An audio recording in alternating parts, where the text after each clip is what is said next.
Hey friends, Jonathan here, continuing our conversation from yesterday's message in a very practical and very brief way here on Monday morning. Just wanted to follow up so as you work through your notes from the bulletin this week in your devotional small group time, you have additional resources to help you through. Let's go back to the main question. Again, you have to be honest in this journey. What's chasing you right now? We used an image and a story yesterday in the message. No, really. What from your past keeps coming back or demanding you to return? What old habit, what old shame, old pattern won't let you go or won't let go of you? That's exactly what happened to the Israelites at the Red Sea, if you remember from yesterday. Okay, picture this again. You've been a slave for 430 years. Your family and your generations of families have been slaves. 10 plagues, the Passover, Exodus, miracles of God. Now you're free. But here's the haunting part. Pharaoh in this story has changed his mind. Exodus 14:5 says that the king looked around and thought and said, what have we done? We let them go. So he grabs his entire army and he goes after them. The past wasn't done with him yet. The scripture says the slave master wanted them back. Does that sound familiar to you?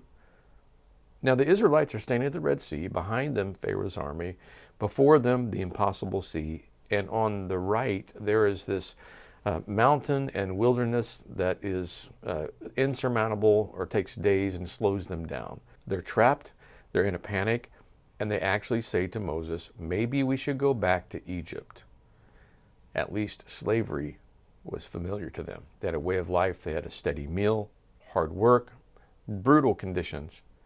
But that's the lie your past always wants to tell you. Your past wants to tell you you're safer with me than with the unknown future God has for you. That addiction says, at least I'm reliable. And that's actually Egypt talking. That's your Pharaoh wanting you back. So Moses stands before these terrified people, something that sounds impossible, and he simply says this statement, hear the word of the Lord. The Lord will fight for you. You need only to be still and then move forward. Wait, what? Be still and move forward? Now here's the key. Be still in your heart, move forward with your feet. Be still means stop negotiating with your Pharaoh. It does not mean freeze, do nothing, or give up. And then move forward means take the next obedient step away from Egypt. Make that phone call, set that boundary, show up at that meeting, delete that app, block that number. One step while God handles your Pharaoh. That's the key. You're being obedient and allowing God to handle your Pharaoh. You know what happened. God destroyed Pharaoh's army in the Red Sea. The text says that none of them remained.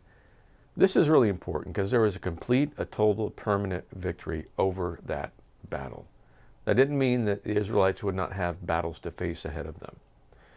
But that did mean over that one thing, there was permanent victory. That's really important theologically and in your spiritual walk. They didn't just have to walk away and distance themselves from their past. They actually had to destroy the bridge back to it. And that's what God does. That's nothing we can do in our own strength. That's something that God does in us. So here's your assignment this week. As we're heading towards Thanksgiving, number one, I want you to name your Pharaoh. What's chasing you? Say it out loud. Number two, I want you to be still. Stop negotiating with it. Turn a deaf ear to your past. Number three, move forward. Take one obedient step away from Egypt today. In our Celebrate Recovery community here at the church, there's a 12 step and you're asked to work through these 12 steps.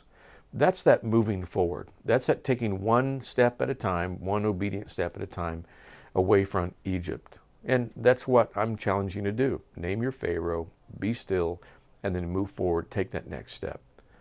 The Lord will fight for you, Scripture says. And then get ready to sing. And that's one thing we didn't highlight yesterday, is on the other side, in chapter 15 of Exodus, the Israelites began to sing. Because on the other side of the sea, there was freedom. And thanksgiving was there. And a song that you didn't know you had in you was sung. My friends, today, the Lord will fight for you. Let Him. I'm Jonathan. We'll see you next time.